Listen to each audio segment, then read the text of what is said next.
everybody. We are back. My first guest tonight is a singer and an actor. He just released his latest CD entitled Come By Me. Please welcome Harry Connick Jr.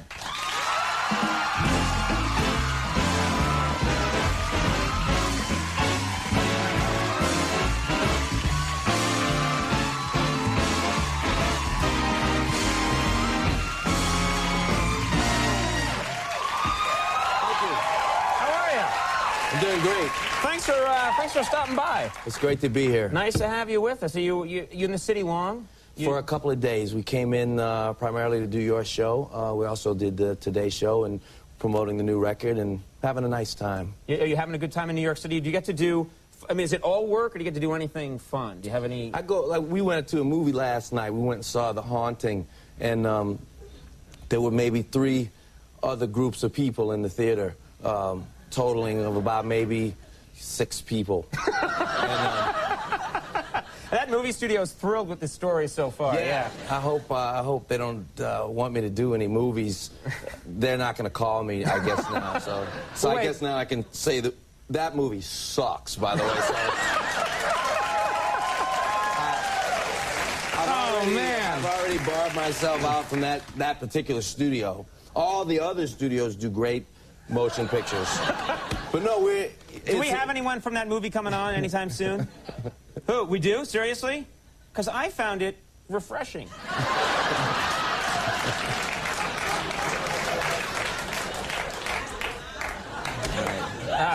No, not a good film. You didn't have a good time. Well, do you like scary movies in general? I like going to the movies, and I like going to scary movies, and it made me proud to be an American, because you go all over the world, and you've got these sort of homogenous societies that are all the same types of people. Right. And you come to America and there's all different kinds of people. And I had people to my right and people to my left. I just gesticulated in the opposite direction for benefit of your crowd. Okay. I'm trying to dig myself out of a moronic hole. There'll be no gesticulating here. Absolutely not. This is a clean show. Right. So, you know, I scream a certain way. I'm like, oh my, oh no. You don't scream, though. You just go like, oh, God, look out. I scream, but with the proper vocal technique. Right. Like, I sound like Robert Goulet when I scream. Oh, like that. So they had one couple sitting to my left, and they were, ah, that kind of scream. That's mine, by the way. Absolutely. I thought that was you at the theater. Yeah. Applauding after every scene. Yeah. And then the couple to my right, anytime anything remotely frightening happened on the screen, this woman would go, oh, hell no.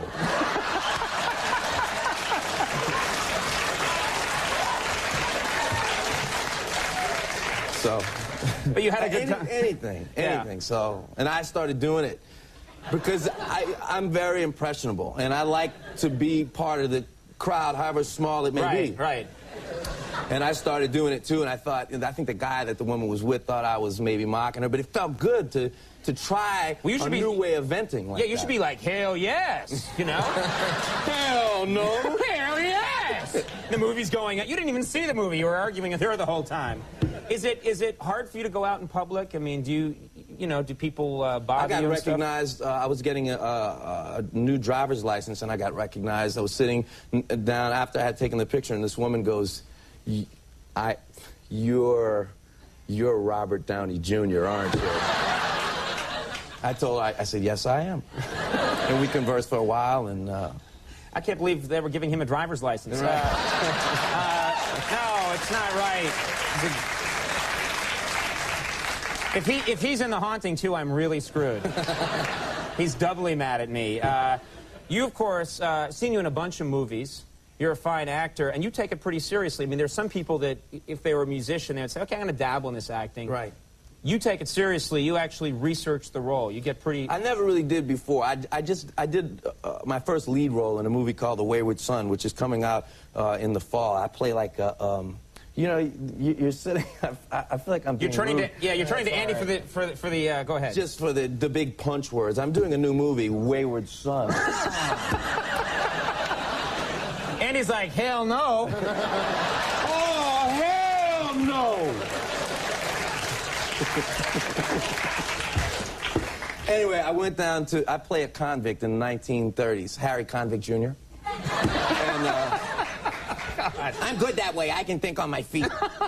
And so I go down to Angola Penitentiary in Louisiana, and I did some research. And basically, I stayed there overnight. And you stayed in a penitentiary overnight? It was wild. It was totally wild. I went in as a guy named Robert White. The other convicts didn't know who I was. I stayed in this maximum security part of the penitentiary where you pretty much are kept out of contact with the other prisoners. And during the day, I went out and worked in the field with some of these guys. And there were about 15 convicts there, all doing life. And there are 2 guards. And we were digging holes for fence posts. And, well, actually, they were. I didn't, you know, my nails. And, yeah. And so, you had your agent doing it. Right, absolutely. Yeah. And so anyway, there's no way for these 2 guards to possibly monitor every single conversation that goes on. So I'm sort of in the middle, and it's maybe 150, 200 yards between the 2 guards. And this giant guy, he must have been maybe 6'7", 6'8", you know, over 300 pounds, starts walking slowly toward me as I'm, you know, attaching this barbed wire to this fence, and I keep looking at this guy. Now, you have to understand, my father is the district attorney in New Orleans. So many of the people that are at this penitentiary sort of have gone through my dad's office, so to speak. Yeah. They're there courtesy of your father. Courtesy of Harry Sr. So here comes this man, and I didn't know what was going to happen. You know, he's this giant guy, and he comes up to me, and he gets kind of close. He goes, "I love your music." And everything was fine after that. We kissed. And, I don't want to know the rest. I really don't. It was fantastic. Yeah. I see, that's the thing is, I wouldn't want, you know, if I was doing a movie and it was about a prison and they said, you know, do you want to come and hang out at the prison? I'd be like, no, send me some picture books. Right. I'll just, oh, yeah. It was wild. It's an amazing experience. It really is amazing. I'm glad I did it. I'm glad I had the chance to actually experience that. I said that 3 times in one sentence. Right. You want to make friends with those people.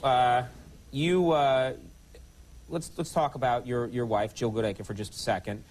And I hope this is appropriate, but she is a stunningly beautiful woman. Thank you. She's a guy, actually.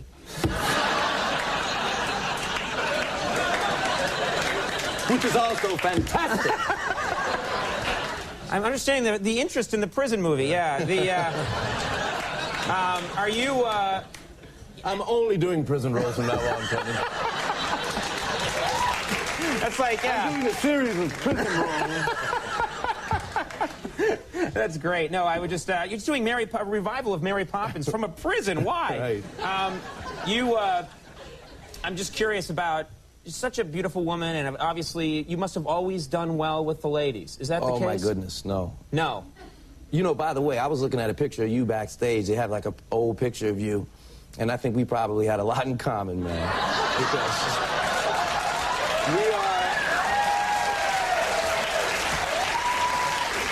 we are, I think, the first, say, 30 years of our lives, we were complete geeks. No? Don't know what you're talking about.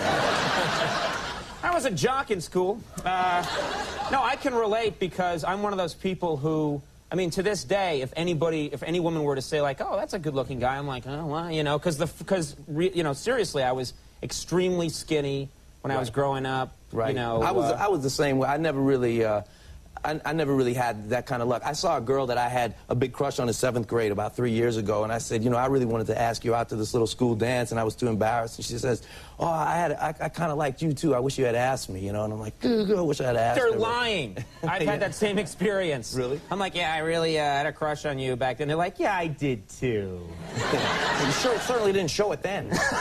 No, then why did you stuff my head in a toilet? Right. In the girls' bathroom. I like to hang out there. Yeah, I was going to say, it's a whole nother show. Back to the prison.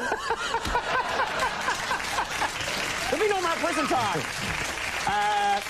The CD... Have you ever had your head stuffed in a toilet?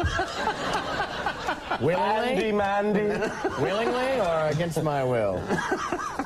The CD is called Come By Me, and everyone's got to stick around because you're going to play for us. Yeah, I got the whole band here. We're gonna have fun. Big band, big sound. It's a professional show tonight. Thank you very much, Harry Connick Jr. was great. Thank you. Jeffrey Tambor coming up in just a few. We'll take a break.